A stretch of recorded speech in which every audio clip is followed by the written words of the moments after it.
Good morning, everybody, and welcome to the Immigration Conversations. I'm Charles Abens. I'm Head of Immigration at Collier Bristow, and I'm joined today by the wonderful Farhan Rehman from the Rehman Sheriff Group in Australia. And today we're going to be discussing some kind of key similarities or potential differences between both Australian and UK immigration law. So please, hopefully, you'll find this an interesting conversation. So, Farhan, enormous welcome. Thank you for having me, Charles. 3 in the afternoon there. It's 6 in the morning here in the UK. And of course, immigration is a very kind of hot topic in the UK. I'm sure it's a hot topic in Australia as well. And the listeners will, of course, be interested to hear about the kind of potential similarities and differences between the two systems. And so please, over to you, of course, and please feel free to introduce yourself to the listeners and give us Thank you. a summary of Australian immigration. Sure. Thank you so much again, Charles, for having me. My name is Farhan Rahman, and I'm the principal partner of the Rahman Sheriff Group, and we focus primarily on Australian immigration and have been doing so since 2012.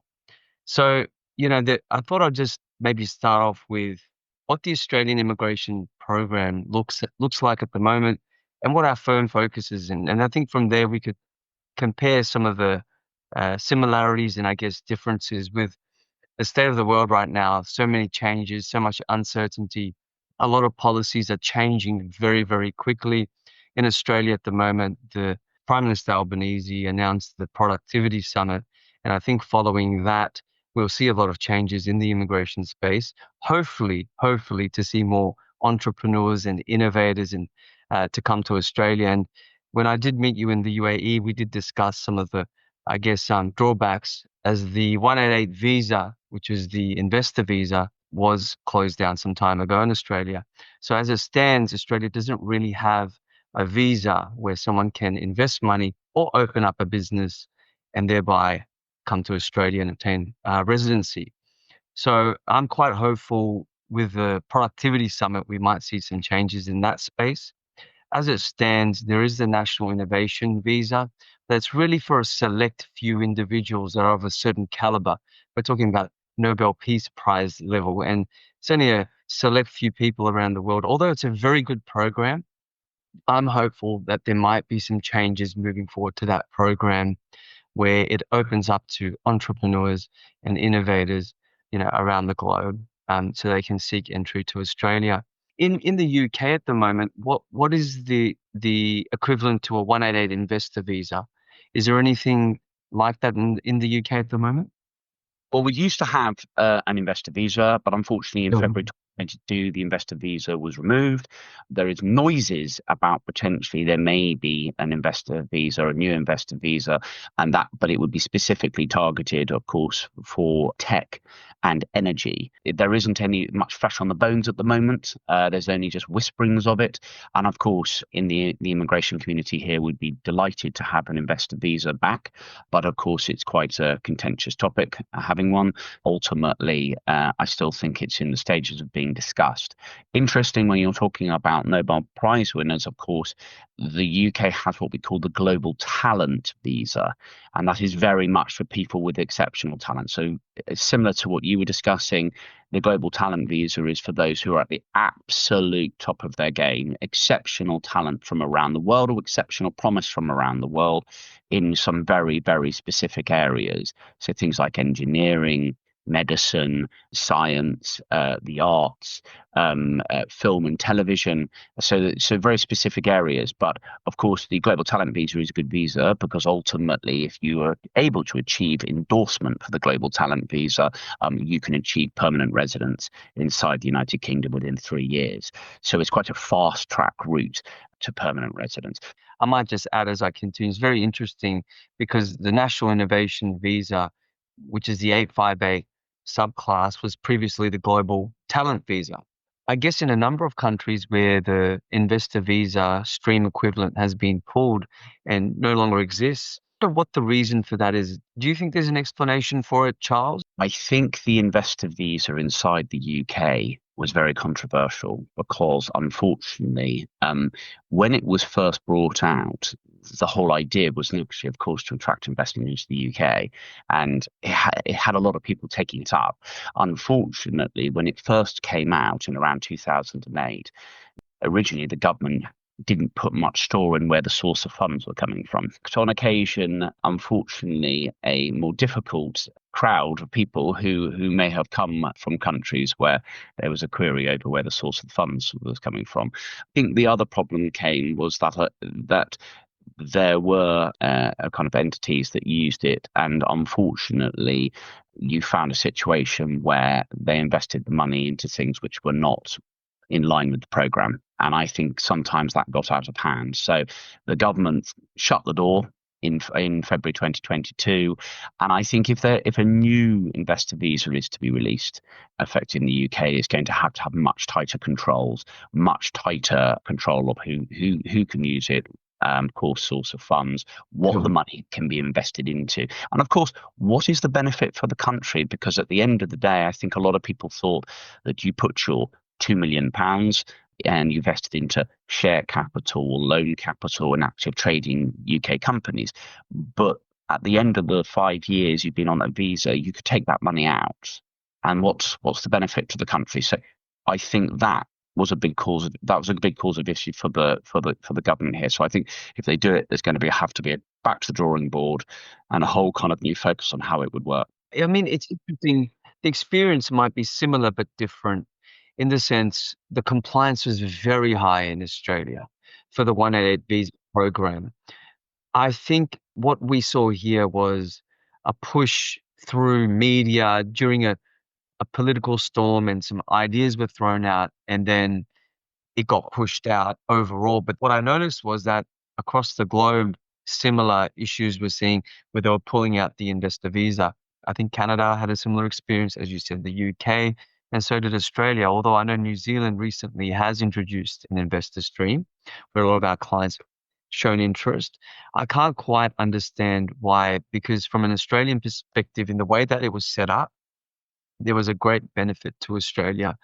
Perhaps the 188A, which was for business innovation, maybe that there was a certain cohort of clients that came to Australia that may have misused that program. There was a report I read about that.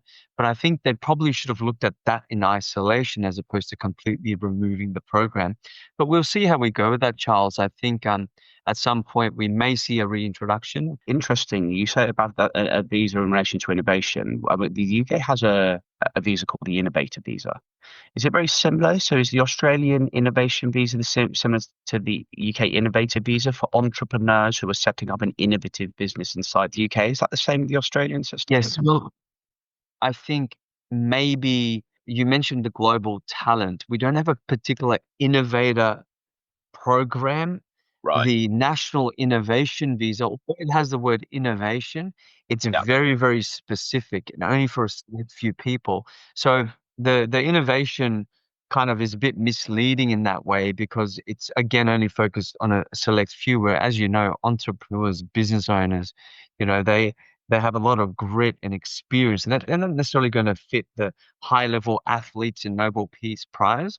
But tell me a bit about the innovator program in the UK. Is that open to entrepreneurs and innovators? The Innovator Visa in the UK, it's called the Innovator Founder Visa. It's an interesting visa in the fact that it's really set up for entrepreneurs who have, and I use the word very clearly, an innovative business. So it's got to be something which really another business in the UK isn't doing. And what I find that a lot of the time the innovator visa is used by tech entrepreneurs, because a lot of the time the work that they're working on is normally very innovative. So certainly if you're working in AI or anything where you're putting together algorithms on the tech side. So if you can show to the endorsing body, there are 3 endorsing bodies in the UK which of course look at those applications. If you can show that ultimately your business is innovative, scalable, and viable, then you can achieve endorsement, and then you can achieve an innovator visa. Going to be for somebody starting up a new and innovative business, but they'll normally be seasoned entrepreneurs who use this visa. I think the difficulty, though, of course, comes down to what's innovative. What I may consider innovative, or what you consider innovative, may be completely different. And so I think it can be very subjective. And so it can be difficult because I do get people coming to me and say, right, I've got an innovative business. I want to set up in the UK. And we really have to look at it. Because I saw a similar experience with our global talent visa where a lot of it was left up to the case officer's discretion, but surely not all case officers, for example, in the UK would know what is innovation or entrepreneurship. But what's the criteria? On what criteria would the case officer perhaps deny and accept if it is so broad? Yeah, I mean, ultimately, I Yeah. think it comes down to the experience that the endorsing bodies have of looking at thousands and thousands and Sure. thousands of applications. And I imagine that they do get arbitrary decisions. Normally, what I do when I have an innovator visa, I normally use a third party who has done a lot of work on the business planning for these visas to really scrutinize the business plan before we actually look at submitting it for endorsement, and really testing to see whether or not this is an innovative, scalable, and viable business. And only once they get through that kind of stage of scrutiny do we then look at effectively sending it to the endorsing body for them to actually have a look at. And again, it's a very quick. It's kind of time to get to permanent residence. It's 3 years. As long as you can hit certain key business targets over that 3 year period, and at the end of that 3 year period, then you can achieve your permanent residence inside. Which is great, by the way. I mean, it's always going to be difficult to, I guess, at a government level, assess who is and who isn't an innovator or an entrepreneur because you're at the start of the journey in many ways. You have an idea and you want to implement that idea. And even in terms of business experience, there's only so much you can do to show that, right? Yeah. And I think it's really good when government actually has these kind of points that that applicant must meet to get to permanent residency, as opposed to coming in the country and then just meeting very little threshold and then getting your permanent residency, or for that matter, going directly to the permanent residency route. The National Innovation Visa in Australia, same as the Global Talent, that was directly to permanent residency. Although again, the applicants that came through our office, they were all very high level, Yeah. and they have contributed and benefited Australia without a doubt. But I guess there is always a bit of danger in having a route that's directly to permanent residency, and there is no kind of temporary period where they can actually prove themselves. So, from your experience, Charles, and the reason why I'm so interested in this is because I mentioned the Productivity Summit, and I'll be very interested to see what Australia does moving forward with some of its programs. But Yeah. one of the concerns that I've always had is we have the General Skill Migration Program or even the 188 Investor Program, in particular 188A. There hasn't been a lot of focus on what happens to that particular migrant when they come to the country. We're in the UAE, Charles, and you'll notice the free trade zones. They'll come to the free trade zone and there's this kind of ecosystem, business ecosystem where everyone's interacting with each other. The visa renewal process also happens there. And I find that to be quite good. But we haven't really seen that in Australia, that kind of what happens with that journey when they're in Australia. It's just more like, well, if you are invited for 190 or a 189 visa, which is permanent visa based on general skill migration, you come to the country and then you find a job. So what's the UK experience then? Sorry, I've digressed to your original question, but what's the UK experience been from your perspective of when the migrants come to the country to ensure that they contribute and they also are shown who they should connect? How's that experience been in the UK from your perspective? Yeah, I think once the visa's granted, most visas are granted, it's very much up to the migrants to really again comply with the rules. And of course, it depends if you're there on a visa like a global talent or an innovator, it's really about them. If you're on an innovator, it's growing the business and trying your best to hit the business targets. If you're on the global talent, you need to stay inside the area of expertise that you originally came in. I think when it comes down to things like sponsored migrants, so where we're talking about sort of skilled workers, so a skilled worker visa is probably the main work visa for the UK. So it's degree level candidates who are coming in to do a skilled job inside the UK, but they're being sponsored by a UK company. And that sponsorship comes with some very severe compliance duties. So the company has to have a sponsor license. Nobody inside the UK, as part of the hiring that person on a skilled worker visa, the company has monitoring duties, reporting duties, and record keeping duties. And those are strictly enforced. It comes with both civil and criminal penalties. It's serious. Actually, I think it's what you're talking about, Charles, which is very, very important. It's similar in Australia. It's just, sponsorship breaches, sponsorship compliance, and that's growing and growing. As I'm sure it is in the UK, it is definitely, I can report back, it is growing in Australia. But my conversation, I guess, or my interest at the moment that I feel we're missing in Australia, and it sounds it's similar in the UK, is more how do we engage as a country that talent that is coming in the right way so that we can grow an ecosystem. I think that the problem that I see in Australia is we have people that come into the country, but they don't know where to go or who to be connected with, right? For them to grow and thereby them to contribute properly to the economy. So that's the challenge I'm very interested in, I guess I hope, sorry, that the government in Australia can also look at as they start to build a little bit of a program. It's like what happens when they come to the country? And it sounds like it's the same in the UK. It's not really something that they've always had great benefit in people coming to the country, contributing as it was. Do you think that requires some attention now, Charles, in terms of what happens when they come to the country? Or do you think that the system is fine as is? I think the reality, well, on the skilled worker side, I think the government leave it to the sponsoring companies to effectively, And that's fine. Understandable, right? Because they're going to work, right? yeah, exactly. I think in relation to the global talent, the kind of people coming in there are so exceptional Yeah. that ultimately we desperately want them, and we're quite happy for them if they're going to stay in their area of expertise to come and do whatever they're doing Sure. related. I think on the innovator, again, I think because it's so rigid in relation to the targets you have to hit over the 3 years or at the end of the 3 years to achieve permanent Sure. residence, you have no choice but to really hone your business skills. And I mean, the innovator visa is not a visa you can come in and sit and do nothing.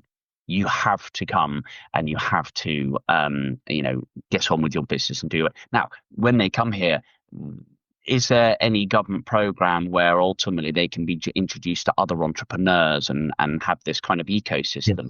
No, not really. There's nothing I've heard of.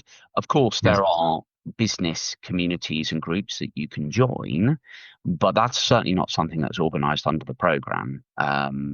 So we don't have. I agree. We don't have kind of those kind of business hubs like you have effectively in Dubai, where you have those free zones.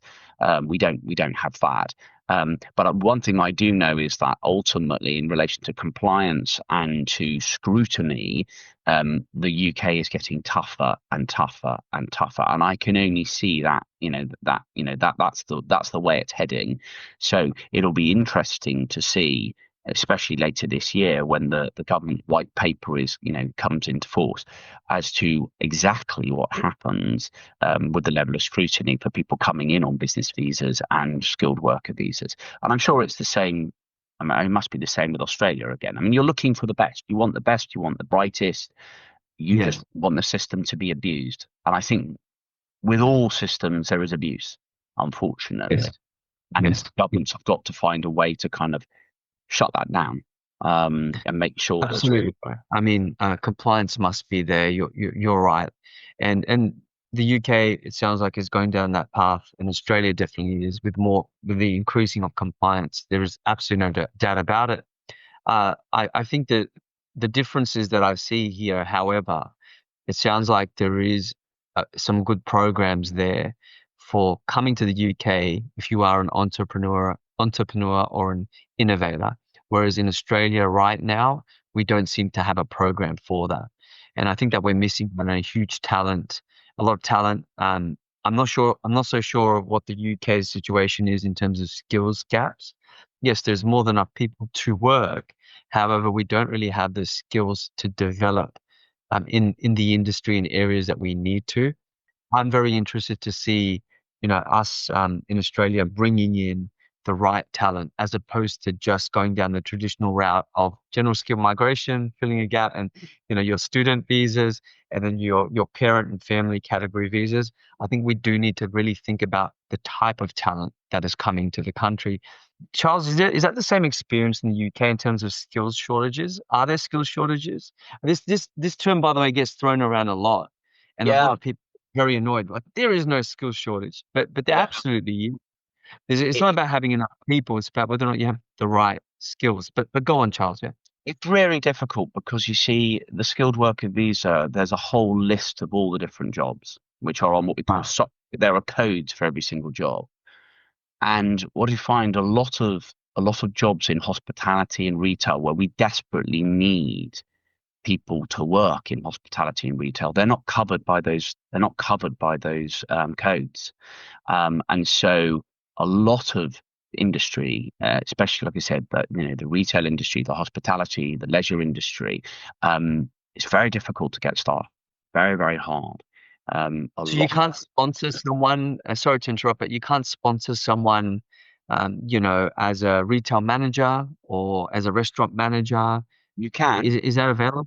No, Yes. you can at the managerial level, absolutely. But the day-to-day staff on the ground, probably the Wow. lower paid staff, is an absolute no. It Like a just store person. it won't. Yes.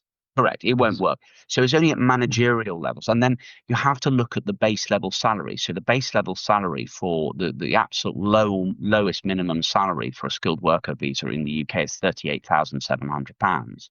Now, that is quite a high salary if you're doing a relatively low level job. So of course, companies over here. So if you're in hospitality, your hotels or retail, they're not going to pay £38,700 to somebody to do those jobs. So it becomes Sure. very, very difficult to then, the cost is just too high to bring those people. So we do definitely have gaps for the kind of lower skill, definitely. But the skilled worker visa is just not created for that. It's created for managerial. It's created for kind of very high level professional services, things like that. I think some of the day to day, the kind of lower level gaps. Yeah, you can't use migration to fill it. It's not possible. Is that similar? Is that similar in Mm. Australia? Yes, it's the same thing. Under the 482 visa program, you can sponsor a retail manager. That was recently introduced, by the way, in terms of retail manager. So now, if you're a fast food premises, you can actually sponsor someone to work as a manager there. Whereas before that wasn't the case. But generally speaking, similar experience at a managerial level, you can. It is quite expensive. Do do the businesses in Australia, however, spend money on it? Absolutely, they do, because there's a lot of benefit. They are, in effect, securing a worker in most cases for at least 3 years, and that means a lot for business certainty. I'm sure it's the same in the UK. People move around a lot in retail, in working for a workshop or automotive. It's very hard to retain people. So if you know that someone's staying there for 3 years at the bare minimum, and potentially if they stay there for 3 years, in my experience with our clients, they stay beyond, then it's definitely a reasonable investment from a HR perspective and to grow the business overall. So yes, it is very costly and those costs are going up. So if you're coming into Australia on the equivalent of the UK skilled worker visa, Sure. does that then allow the individual to get permanent residence, and how quickly does it take to get permanent Yes. residence visa? Yes. That's a very good question. I mean, there are other considerations such as age. If you're of a certain age, then permanent residency is less likely. However, generally under the 482 visa program, if you're working for the same sponsor for a period of at least 2 years, then you can apply for the 186 TRT, which is your permanent residency. Now, there are some other rules around that as well.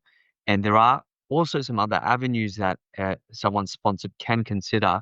If you are working for someone or you've just started working for someone, you could also be eligible for the 186 direct entry. If you have 3 years of full-time work experience from previous work and a valid skills assessment, you can apply for permanent residency direct. So to answer your question in short, yes, permanent residency is available for sponsored visas. You see, it's really interesting because the UK have I think I find the UK system actually quite straightforward. The Yeah. kind of rule of thumb Yeah. with the UK, other than the global talent visa and the innovator founder visa, which allow permanent residency within 3 years, the rule of thumb really is you have to do 5 years in the UK on a visa Right. route, which leads to settlement. And after 5 years, you can apply for permanent residence. And then if you do an extra 1 year with permanent residence, you can apply to naturalize and become a British citizen. So Yeah. we look at it from the point of view of a kind of 6 year route. You come in on a visa, you do your 5 years, you apply for permanent residence, you get your permanent residence, and then if you decide a year after achieving permanent residence that you want to become a British citizen, then you can. Is that because I find in a lot of other countries that's not the same, or it's much faster. Yeah, well, it's that's a very good question. It's interesting. Well, Australia is very complex to get into to begin with. I think we've already touched on the difficulties on coming into Australia. But once you are here, I think that let's just talk about the 482 sponsored visas.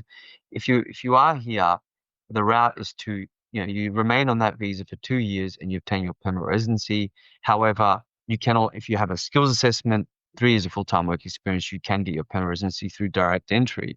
However, other subclasses have other criteria, as you discussed earlier, like the National Innovation Visa, Global Talent, for Global Talent, that had a route directly to permanent residency. So then you have also the General Skill Migration Program. If you are invited for the 190 or 189, that is directly to permanent residency. However, if you're invited through the 491, then that is temporary. However, Charles, it's a very small pool of applicants that get into Australia. That'd be very interesting, I guess, the comparison of how many people are coming into the UK and how many are coming into Australia. Be very interesting to see, and what visa. Well, the interesting thing is probably the visas that we grant more than anything has been student visas. And they've been, I Yeah. think, a very, very contentious point because under the old rules, you were allowed, if you came in as a student, to be able to bring dependents. That has now been stopped. You cannot bring dependents. 400,000 student visas in a year granted inside the UK. So we have a Wow. lot of people coming to the UK to go to university, to go to independent school here. But of course, they used to be able to bring the dependents. They now can't, unless, of course, you're going to be studying for a PhD, then you can. But if you're not Yes. studying for a Yes. PhD, you can't. So dependents can't come now. And we also, of course, Not not even a master's level as well, Charles. Does that include masters? Okay, that's all just been. PhD. It's only at PhD level that Wow. you now bring your dependents. The interesting thing, of course, is that we also, as I said, the student visa, huge proportion of student visas. We also had a huge proportion of people coming in on what we call health and care worker visas because they're coming to work in the NHS, the National Health Service here. Again, the government Yeah. has said no. We're stopping that route. We're not allowing. We're not allowing that. Of course, I don't know how that's going to work from a point of view of nurses, doctors, care workers, and so forth in the UK. But ultimately, that is going to cut down a lot of migration to the UK as well. So we've had a lot of migration to the UK. I can't remember what the figures were last year, but you're probably looking very Yeah. around 900,000 people probably in a year. It's huge. Wow. Um, um, Wow. so I don't know what the kind Wow. of figures that you're looking at in Australia are like on the immigration side. Considerably less. Considerably less. And I think based on and these conversations are being had around the globe, so I'm not sure exactly what is fact or fiction, but Yeah. it sounds like based on the size of the UK and its needs, would you say it had too much temporary migration Yeah, for a period of time? I think the reality is there have been abuses of the system. I don't think anybody can query that. And I think the idea of being able to cut down the ability to bring dependents and slightly slow some of those in relation to student visas, slightly to slow down some of those visa applications is a good thing. But at the Yes. same time, the UK desperately needs migration. We desperately need people to come and work in businesses here. And I mean, it brings actually very to the point about the UK wanting to bring entrepreneurs, investors, and high net worths to the UK. And since the loss of the investor visa, people have stood there and gone, well, how do I come to the UK? Because there's no visa now. There is no visa in the UK. And I said this to somebody the other day. Use an example. If you had someone like Jeff Bezos who turned up and said, I want to come and live in the UK, but I just want to retire to the UK and I don't want to do anything. I'm just going to invest my money. And I go, there is no visa which would allow him to do that. There is no passive visa which allows you to come to the UK and sit and just invest some money and do nothing. All the visas to the UK expects you to do something active. You've got to actively come and actually Which is a similar experience, Charles. I like the comparison you've made, but similar experience in Australia. There is no investor visa, and it sounds like similar issues that we're facing. Well, I guess the innovator and entrepreneur stream that you mentioned, that would not be eligible. He wouldn't be eligible for that, would he? Jeff well, no, Bezos, would he? on that one, you'd have to have what you call it, an innovative business. Now, someone as senior as that, then I'm sure there's a chance of possibly finding something innovative. No, what we're finding at But you were saying put the investment in, come into the country. you cannot come into the UK and say, do you know what? I'm going to retire to the UK. I want to come and live here. I've got billions in the bank. Can I come and sit in the UK, spend my money on, spend the VAT and services and hiring staff and or can I, for my house and all the other, and just sit there? There's no visa that allows that. It's unbelievable. We do not have a visa that allows that. What anybody coming to the UK has actively got to participate in something. And the key to the UK, if you want to come as a high net worth to the UK today, you need to really be running a business or expanding a business. That's the only way to really do it. So there's a very, very important visa that I wanted to raise, and I really want to hear what the Australian equivalent is. We have something called the UK Expansion Worker Visa, and Yeah. that allows somebody who's been running a business for at least 3 years to expand that business into the UK by opening a subsidiary or a branch of that business in the UK. Now, the way they do that is they apply for a temporary license and they set up what we call a footprint in the UK. So they register their company with Companies House. The company must not have traded in the UK at all.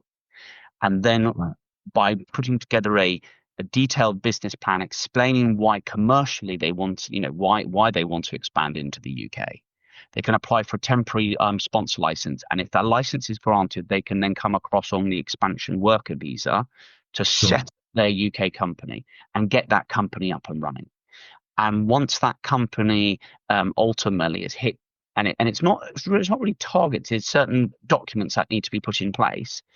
Yes. Once that company's got those documents in place, so registered with HMRC for PAYE, has registered to get employer's liability insurance, has got a UK bank account, all these kind of things. Once they've got these in place and they've hired a UK national or someone with at least permanent residence to run the sponsor management system, they can then elevate the temporary license to a full license and then move off the temporary expansion worker visa, which only lasts for 12 months, can be extended by a further 12 months, so 2 years maximum, to a skilled worker visa, and of course then work in the UK for 5 years and then hopefully get permanent residence.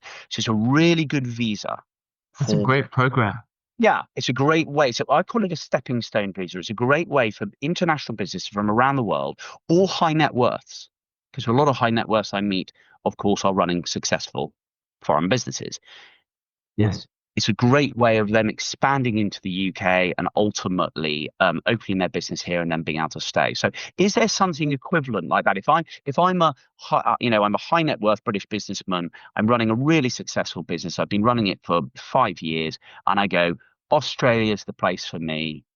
How would I get to Australia?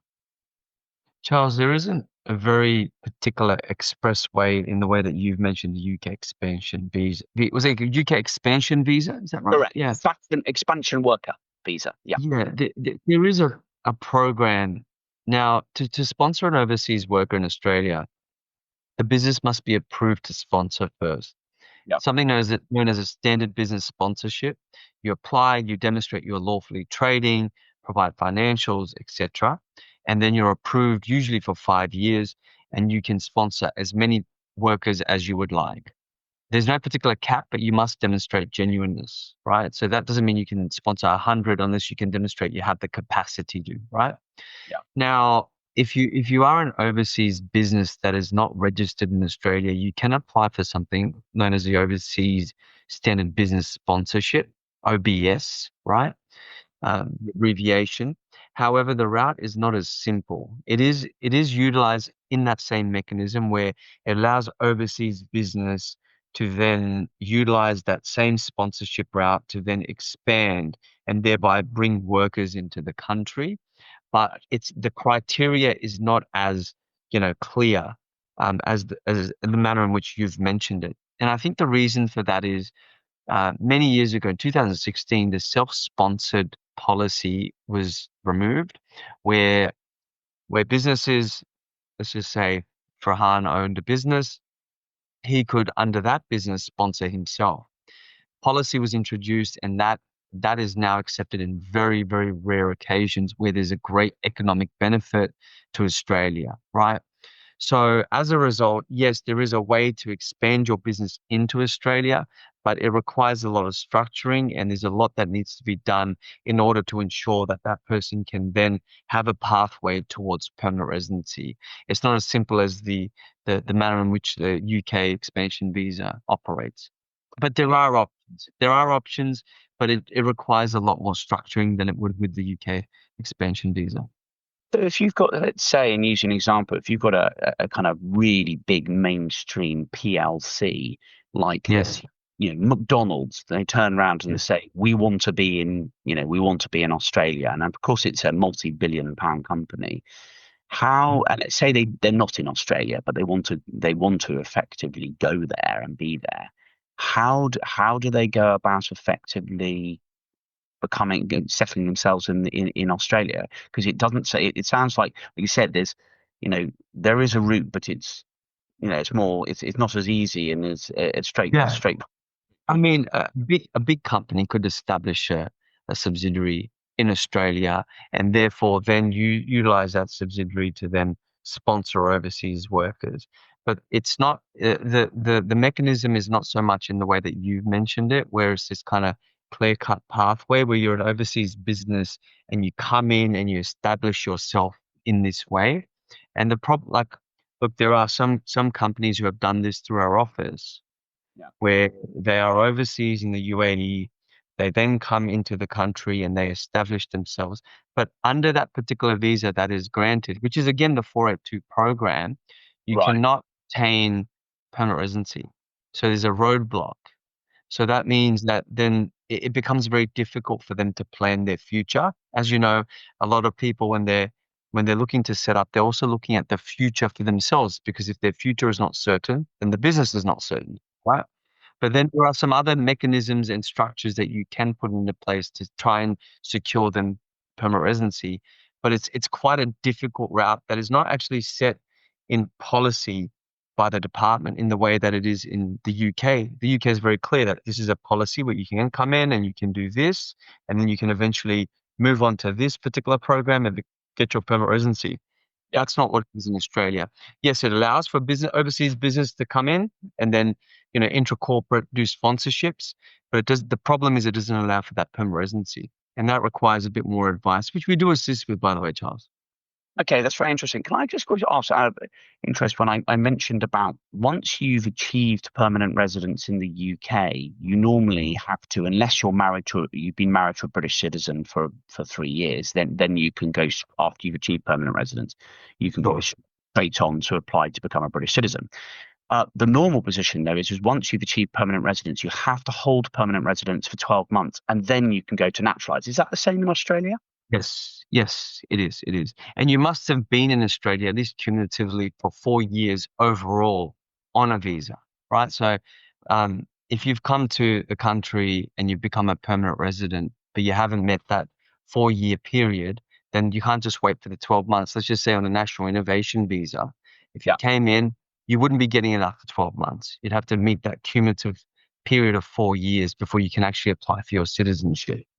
Right. Okay. So you'd Yeah. have to before. So you would do 4 years on that visa. Yeah. Yes. Then once you've done the 4 years and you've applied for your permanent, then you would then Then, wait yes, 12 months, and then after that you would then be able to apply for Australian citizenship. Is that that's correct? right. That's right. Yes. Okay, that's it. That's it's very interesting. I mean, of course, um, one of the areas, of course, that naturally we deal with, of course, is people marrying British citizens, and that's another, of course, a route. Of course, it's a bit difficult though because I think a lot of people believe, and I think it's quite an important point. A lot of people believe, and this is British people as well, believe that, of course, if you're a Brit with a British passport and you marry a foreigner, then it's an automatic. You can bring them to the UK. That's not the case at all, actually. Bringing somebody into the UK, that there are kind of what I call four pillars relating to that, and that is one. Both the British sponsor and their foreign other half have to be over the age of 18. They, of course, have to have been in a what we call a genuine and subsisting relationship for at least 2 years. Of course, it helps if they're married and they have a marriage certificate, but you still have to be able to show that you are genuinely being together for a 2 year period. And then, of course, you have to be able to show that you have a suitable home to live in inside the UK. And the final thing, of course, and I think is the most difficult, is something called the financial requirement. So ultimately, the sponsor, the British sponsor, has to be, Yes. if you're going to use employment, has to be earning at least £29,000 a year. Or if you're not earning the couple can of course have savings of a minimum of £88,500. Now, if there are other a certain criteria on the financial requirement side that they can also use, but those are the two main: employment and of course savings. But it just shows that it's actually not as Right. straightforward. Yeah, Right. Yes. If you don't mind me asking, what's the cost for something like that? Not so much professional costs, but your government fees. Are they quite high for apartment? it's expensive. I mean, the spouse fees are, I believe, at the current times around the £1,800 mark, and then of Wow. course you've got what they call the immigration healthcare surcharge. So you're Yes. paying at least £1,035 per year. So over a 5 year visa. So the spouse visa is split into 2.5 years. And then 2.5 years. So it's a renewal point in the middle. So you have to renew. The reason why is they have to check after 2.5 years if you're still married. You're paying at least, £5,175 over a 5 year period for the immigration healthcare surcharge. Plus you're paying, £1,800 for, the visa itself twice because of course you're doing the renewal. And then of course you're then paying at the end for permanent residence. So it Quite actually a long journey it full of is. costs, Yeah. and you need to prove a lot. Yeah, I'm not sure where all that misinformation comes from. I think there's a lot of shows on TV where they have people coming in claiming marriages and all these other things, and I'm sure there's different cases that where those things may happen. Maybe that's where all that misunderstanding comes from. But I think majority of cases, people do the right thing. But it is quite expensive in Australia. I think it's almost $8,000 for the partner visa application. So and it's gone up and up. If I recall correctly, when I started practice, 2009, it was in the vicinity of maybe, if I remember right, about $2,000, and it's just increased and increased and increased. And each year we're seeing increases in our department fees. Is that also the same in the UK? The changes in price come on the 6th of April each year, and Yes. you can Yeah. guarantee on the 6th of Going to April go up. that they Yeah. will be going up. They will be going up. So Yeah. it is becoming very, very expensive. And I guess at the moment, one of the things that has been mooted and is something which I hope it doesn't happen, but there's a Yes. chance, is that the government have said that they may extend the period of time that it takes for somebody, say on a skilled worker visa in the UK, to achieve permanent residence from 5 years to 10 years. So Wow. that would be probably one of the longest routes to settlement in any country that I know of in the world. Do you think that would how would that change it for the UK in terms of migrants coming to the country? I mean, so you're talking about 10 years and considerable amount of costs, probably even more because you're talking about a 10-year period. Maybe there's some renewals there, presumably. Do you think that that's going to have a fairly negative impact on who's coming to the UK? I think it will. I think for businesses. So Yeah. we're looking at that's in relation to the work route, what they're Right. suggesting. For businesses, the idea of paying at the moment, you pay for the 5 years. So you pay for Yes. you pay for the immigration application, you pay for the certificate of sponsorship fee, you pay for the immigration skills charge, and you pay for the immigration healthcare. So at the moment, you're paying £5,175 for the immigration healthcare. You're paying at least £5,000 if you're a large business for the immigration Right. skills. You're then paying £1,700, let's say, for the visa application and £525 for the COS fee, the certificate of sponsorship fee. If you put all those together and then you double it, you could be looking at paying as a company probably up to something like £25,000 as an outlay because you pay the money up front for to bring a member a staff member over to the UK, and a migrant over to the UK. Now, for small businesses, paying £25,000 up front for one person, and that's not involving their family, because their family, if they're coming with them, will be in it. That is significant. It's going to be Sig huge, huge. Yeah. Wow. And that's probably going to that's going to perpetuate the cycle, I think, of they're not having the skills that are needed in the country. I mean, rather than, I guess, increasing potentially the period required to obtain residence or increase the fees, they could just look at maybe the compliance mechanisms, right? Increase those in terms of the criteria potentially to get better applicants. But to do it at the end it makes it very difficult for everyone and the end It users. does. It does, and I Yeah. and I don't, and the problem is the UK. Look, we're a country, and I'm sure Australia is the same as well. We're a country based on migration. We need it, we want it, we want to have the best, the Sure. brightest.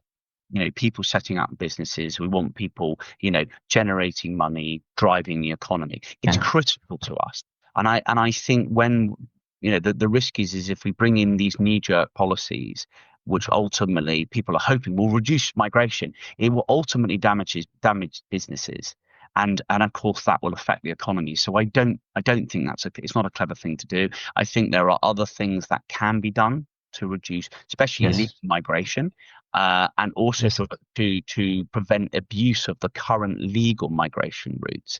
And I think it would be better if governments looked at those rather than, of course, trying to extend by 10 years. I mean, I think that will make it very difficult for UK companies. Absolutely, Charles. And I mean, it, it's very interesting because we can see a lot of similarities in problems, I think.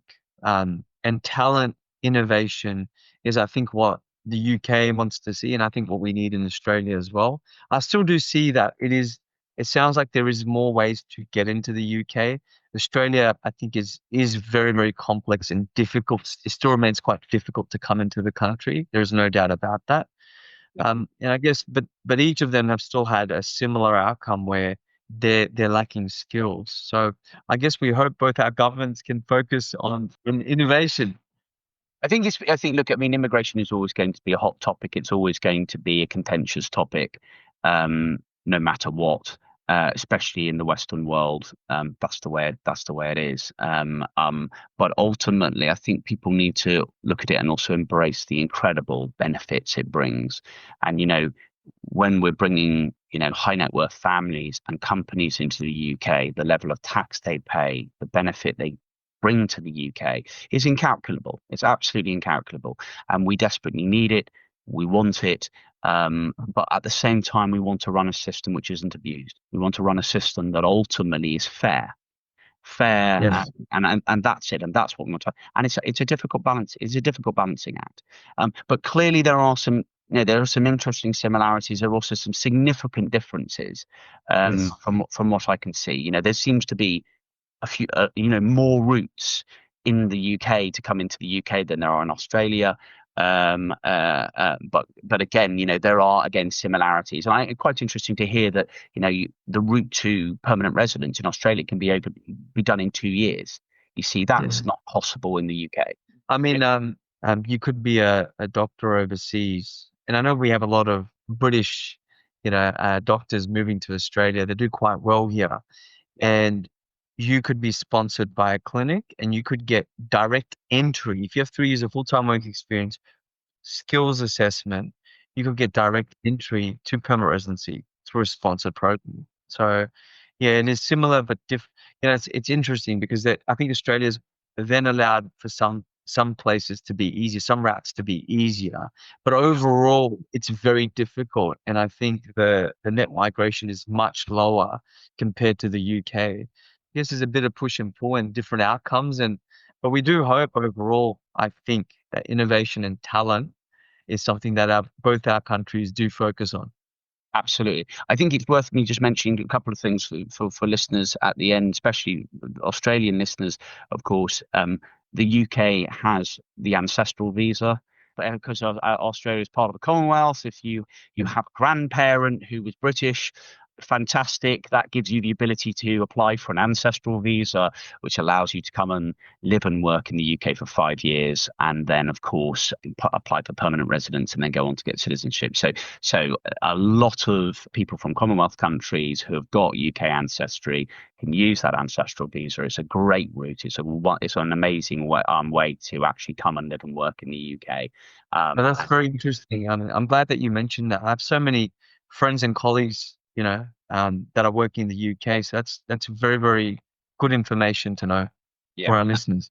No, we're always happy to answer questions or queries from people on that.